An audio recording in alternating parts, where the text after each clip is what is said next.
Hi, welcome to Open Education channel, and in this video we are going to see how we can connect MySQL to Visual Studio. Now I have seen that many people get confused between connecting MySQL to Visual Studio and connecting MySQL to any .NET Core application.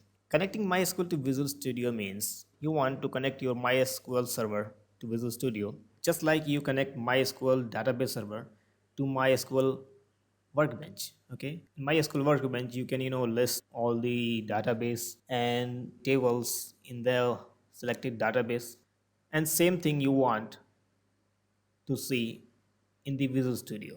But if you want to query MySQL database from your application's code, say you have ASP.NET application or a VB.NET application, and you want to query MySQL database, get some data and show in your application, then that's different thing. Okay, I have created a video for that and I will put the link in the description, or it should be displaying in the top corner. So to connect MySQL to Visual Studio, you need to go to this Server Explorer. Okay, here's the Server Explorer. If you are not seeing this window, then you can go to this view, and here is the Server Explorer. You can select that, and after that, just right click on this data connections, click on Add Connection, and here you will see a dialog box for change data source. Okay, means it will ask that okay, it has these number of data sources, just select any type and you can connect to it. Now here we have access database file, ODBC, SQL server, Oracle, and MySQL. It maybe on your side this MySQL database option is not visible. So in that case, MySQL for Visual Studio is not installed on your system. There is an installer called MySQL for Visual Studio, which should be installed on your local system in order to connect to MySQL database from Visual Studio. Now there are two ways to install that thing. Either you can again run your MySQL installer, and there is option for MySQL for Visual Studio. So if I cancel this, and here I have MySQL installer. If I just double click this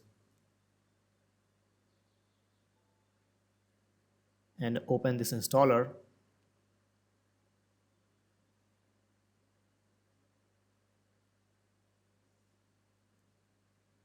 here you can see that it has listed all the things which are installed related to MySQL on my local system, and it has already installed MySQL for Visual Studio.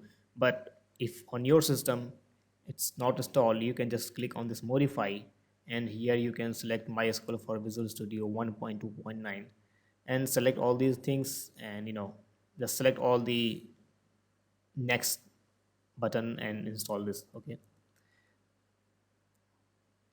if you have not MySQL server installed on your system, then you can download that installer from the internet. Okay, so for that you have to go to the MySQL website, and if you go to dev.mysql.com/downloads, there is an option for MySQL for Visual Studio. Just click on this and it will show you MySQL for Visual Studio 1.2.9, and here you have this MySQL 32-bit MSI installer. Just download and install on your system, and after that you will need to restart Visual Studio.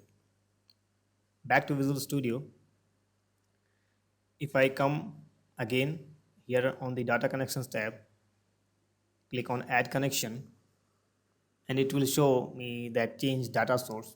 Just select MySQL database, click on OK, and here you have to give the server name, and I have MySQL server installed on my local system, so I will write local host. And if your server is on any remote server, you will need to know the server name. Okay, and then the username, in my case username is root, because I have used the default installation root username. But again, if you are in any organization or working for any company, you will need to know the server name, username, and password.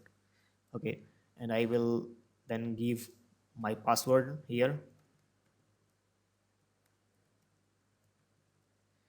and after that you can click on this drop down menu and it will show all the database which is available on that localhost database server.